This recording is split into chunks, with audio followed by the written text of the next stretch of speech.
Battery রিকশার কারণে দুর্ঘটনা বাড়ছে। চট্টগ্রাম মেডিকেলের অর্থোপেডিক বিভাগে গেল মাসে ভর্তি রোগীদের 20 ভাগই ব্যাটারি রিকশার দুর্ঘটনায় আহত।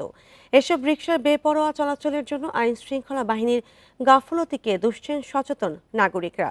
এগুলোর বিরুদ্ধে পুলিশের অভিযান চলছে, তবে এতে দাপট কমেনি। আর এই বিষয়ে আরো জানাতে রাজশাহী থেকে যুক্ত হচ্ছেন সহকর্মী মুস্তাফিজুর রহমান। মুস্তাফিজ, দেখেছেন যে চট্টগ্রামে কিন্তু প্রচুর দুর্ঘটনা বেড়েছে ব্যাটারি চালিত রিকশার কারণে। রাজশাহীর কি অবস্থা? পুলিশ কোন অভিযান চালাচ্ছে কিনা? পুলিশ প্রশাসন কি বলছে? বান্ডেল থাকলে প্রতি সেনমানিতে টাকা বাঁচবে। বিকাশ সেনমানি বান্ডেল কিনে জিতুন প্রতি লেনদেনে।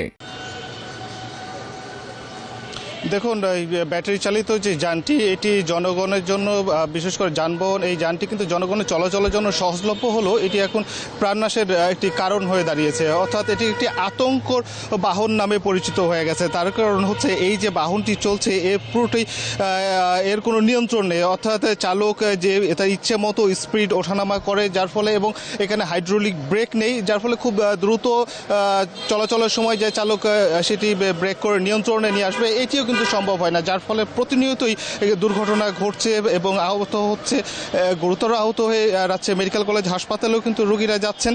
এবং মানুষের কিন্তু একটি আতঙ্কের বাহন নামে পরিচিত হয়ে গেছে, যেহেতু রাজশাহী শহরে কোনো সিটি বাস বা এই ধরনের কোনো পরিবহন নেই, যার ফলে সাধারণ মানুষের কিন্তু প্রধান বাহন, যাতায়াতের জন্য প্রধান বাহনই বলা যেতে পারে অটো রিক্সা, সিএনজি চালিত যে রিক্সাগুলো রয়েছে, ব্যাটারি চালিত রিক্সা, এইগুলোই কিন্তু। এবং এইখানে দেখা গেছে যে রাজশাহী সিটি কর্পোরেশন এর যে লাইসেন্স সেটি দিয়েছে প্রায় 15,000-এর মতো, কিন্তু রাজশাহী নগরীতে চলছে প্রায় 36,000-এর অধিক কিন্তু এই ব্যাটারি চালিত অটোরিকশা চলছে। এবং এগুলো নিয়ন্ত্রণ, এক প্রকার বলা যেতে পারে যে নিয়ন্ত্রণহীনভাবেই এই চলছে এবং প্রতিনিয়তই কিন্তু এর সংখ্যা বাড়ছে। অর্থাৎ রেজিস্ট্রেশন নাই, লাইসেন্স নাই এবং চালকদের কোনো প্রশিক্ষণ নেই, তারপরেও কিন্তু নগরীতে এই বাহনটির সংখ্যা ক্রমেই বাড়ছে। এবং এক্ষেত্রে সিটি কর্পোরেশনের পক্ষ থেকে তেমন কোনো উদ্যোগ আমরা দেখতে পাই না। সেই সাথে কিন্তু আইন শৃঙ্খলা বাহিনীর কথা যদি বলা হয়ে থাকে, তাদেরও কিন্তু ভূমিকা খুব একটা দৃশ্য তো দেখা যায় না, এবং যার ফলে এখানে নিয়ন্ত্রণহীনভাবে বাড়ছে। এবং এখানে যে রাজশাহী শহরে প্রায় 40টির মতো কারখানা রয়েছে যেখানে এই অটোরিকশাগুলো তৈরি হয়ে থাকে।